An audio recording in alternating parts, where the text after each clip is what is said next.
From MTN News, this is Montana This Morning. I'm Jonathan Amdarian in Helena. These horses are now being kept at the Lewis and Clark County Fairgrounds as law enforcement conducts an investigation into possible animal neglect. I'll have more details.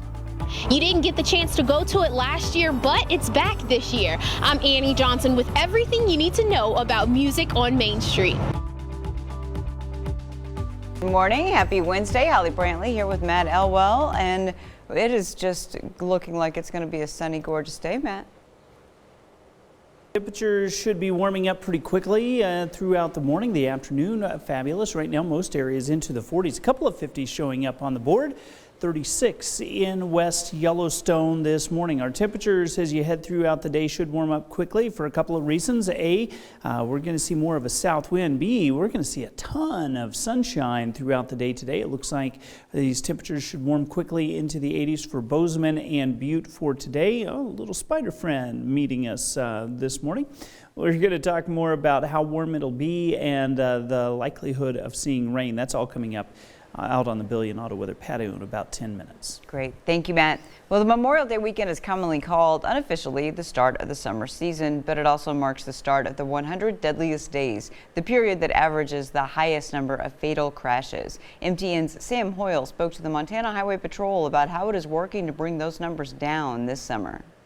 Memorial Day is the start of the 100 Deadliest Days, not just here in Montana, but all across the country, termed as such because of the rise in car crashes that lead to deaths. Sergeant Jane Nelson, Public Information Officer for the Montana Highway Patrol, said as we head into the 100 Deadliest Days of 2021, they're seeing an alarming spike in 2 causes of car accidents. During this time period, compared to the last 2 years, 600% increase in alcohol-related fatalities, 125% increase in speed-related fatalities. Nelson noted last year's 100 Deadliest Days was not impacted by the COVID-19 pandemic, and the numbers stayed consistent with what they've seen in years prior, with 80 fatal crashes leading to 92 deaths in 2019 and 90 fatal crashes leading to 102 deaths in 2020. But as more and more people begin to resume a normal life after COVID-19, that means more travel on Montana's roadways, which is a cause for concern in and of itself. With the recent increase in alcohol and speed-related crashes headed into the 100 Deadliest Days of 2021,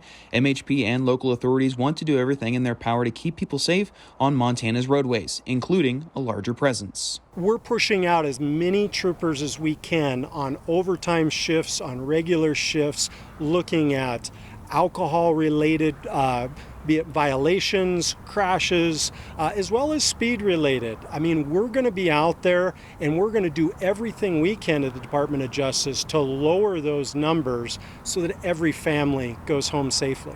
Nelson said to keep not just yourself but others safe on Montana roadways across the 100 Deadliest Days of 2021. Always be sure to wear your seatbelt, never drink or do drugs and drive, and slow down when necessary. For more information on the 100 Deadliest Days here in Montana, be sure to check out our website. For MTN News, I'm Sam Hoyle. 4 rafters are safe after their raft flipped around House Rock in Gallatin County yesterday. Now, when it happened, 1 person made it to a rock. The other 3 had to try and make it to the shore or the raft. 2 other people who were in the raft did make it to the shore, and a driver going by gave them a ride to an area takeout. Now, some kayakers who were in the area were able to help the rafters get back in their raft to float down to the takeout. Now, the rafters were described as cold, wet, and a little banged up, but overall okay. They all had life vests and helmets on. Sheriff Dan Springer reminds everyone that the Gallatin River is reaching high runoff levels. It is very cold, and it is not the same river to float that it was even just a couple of years ago. The sheriff advises be prepared with the right safety gear and know your limitations. Well, talking about emergencies, text to 911 is now available in Gallatin County. The new feature started yesterday and gives people the ability to text 911 dispatch in case of emergencies when calling is not the best option. Officials say just text 3 things to 911, your location, your emergency, and your name. But law enforcement say it's only an additional tool and calling is always the preferred option. There's a lot more information that can come through the call, even how their voice sounds, things we hear in the background. Information can be transmitted a lot quicker. Questions and answers can be given a lot quicker than text. And that's why for us it's much more important, or it's important that people call if they possibly can and not text. A big benefit this new feature provides better access to the deaf, hard of hearing, and speech impaired communities.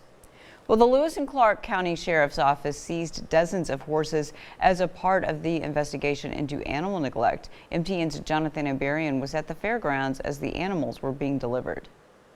Lewis and Clark County Sheriff Leo Dutton says the horses you see behind me were in states of moderate to severe neglect. And on Tuesday, his office seized 57 animals and brought them here to the Lewis and Clark County Fairgrounds in Helena. The veterinarians, the Department of Livestock all need to go through these animals, inspect them, see what kind of condition they are in. Dutton said the horses were taken from a ranch in the North Helena Valley after an investigation that began several weeks ago. Authorities served a search warrant and began moving the horses on Tuesday. If you have horses, if you have cows, and you neglect them, then I have no choice but to step in as the county animal health officer.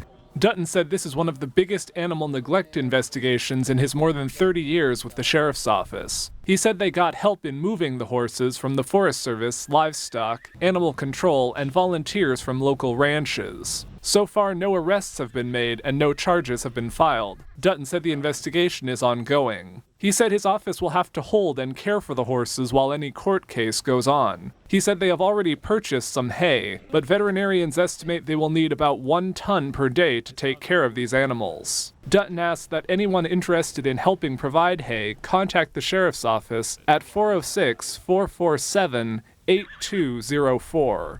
Dutton said the Department of Livestock and the veterinarians will have to complete their reports before any official charges are filed. In Helena, Jonathan Ambarian, MTN News. Other news, the Friends of Thompson Park group in Butte is organizing a trail cleanup and maintenance work at Butte Thompson Park this Saturday. Volunteers should bring gloves. You'll be working to clean drain dips, remove small trees, paint over graffiti in tunnels, and remove garbage. Park officials appreciate the help of volunteers. We don't bring on our full summer staff till the kids are out of school. So having these guys help us before those kids are back with volunteers, we go in. We can get a jump on the parks so people can start using them, and enjoying them. They clean our park early, so we're lucky to have them. Volunteers of all ages should meet at 10 o'clock in the morning at the Sage Bush Flats Trailhead off Highway 2. Well, as more and more people are getting vaccinated against COVID-19, more and more things are returning back to how they were before the pandemic, including the return of Music on Main. MTN's Annie Johnson has the full story. So many things were canceled or postponed in 2020 because of COVID, but this popular Bozeman event is back. We are planning on having Music on Main 2021, so we are very excited. Things will be a little bit different this year. For the last 16 years, not including 2020, Music on Main has brought thousands together to celebrate and show how close the community is. We understand that work-life balance is important. Community events are a great way to get our community together. There will be several changes to this year's event, but one thing that will not change is the food vendors. A lot of people show up, thousands of people, so it's definitely good for business. And organizers want to make sure having food trucks and vendors is also good for public health. In regards to food trucks, they'll be working very closely with the health department to make sure that their food service, their regulations are within what they suggest and within their parameters. Music on Main is on Thursday evenings from June 29th until August 17th from 6:30 to 8:30. People love it. It's just something to do. It's not quite the weekend, middle of the week, and it's just before Friday comes around. And it's always been a real hit. The food will be there, but you may notice a few things missing. We will have a little bit less seating within the event area this year due to really lack of resources and to make sure things stay clean and have a little more room to spread out. We are going to not have the bleachers and the tables and chairs this year. While there are some changes, organizers believe the heart of the event will remain the same. Music on Main really is Bozeman's favorite community event. It's free to the public. There is live music, there are food vendors, kids activities. For more details or if you have any unanswered questions, you can check this story out on our website. Reporting in Bozeman, Annie Johnson, MTN News. A lot of people looking forward to that. Well, coming up here on Montana This Morning, scientists say if it seems like the weather is getting wilder, it's not your imagination. Coming up later, how researchers say a warming climate is making the weather worse. But first, here's a preview of what's coming up at 7 on CBS This Morning. Good morning. Ahead on CBS this morning, the FBI is investigating a major cyber attack on the world's largest meat processing company, why these attacks are becoming more frequent, and how experts warn they're meant to weaken the United States. Also, an American journalist is being held by Myanmar's military rulers after he tried to leave the country. We'll speak to his family about their fight for his release. And Joan Baez played a major role in America's folk music revival. The Kennedy Center honoree reflects now on 60 years of singing and activism. We'll see you at 7.